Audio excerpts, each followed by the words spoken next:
সাক্ষী দিচ্ছে মেয়ের বিষয়। মেয়ে আমার হয়তো বাইরে চলে গেছিলো, মেয়ের কিছু কথা শুনবেনি, কিছু বললে কি মেজাজ, বন্ধু বান্ধব সবসময় থাকতো।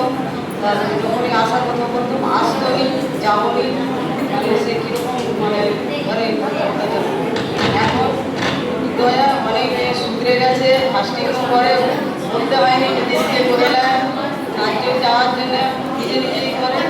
আমার মেয়ে অনেক সুস্থ হয়েছে, মানে রোগ কিছু হয়তো ছিল, সুস্থ হয়েছে বা অনেক শান্ত, অনেক ধৈর্য হয়ে তার জন্য আজকে কদিনই আমি চলাফেরা করতে পারিনি, অসুবিধা হচ্ছিল, আমি থাকতে পারিনি, আমি বেসবো বলে। তারপরে সকালেও উঠতে পারিনি, তারপর নিজের যে মনে হলো না আমাকে যেতে হবে প্রভুর কাছে, জোর করে তারপর প্রার্থনা করে আসার সময় অনেকটা কষ্ট হচ্ছিল, এখানে এসেও বসতে পারিনি, প্রচুরই কষ্ট হচ্ছিল।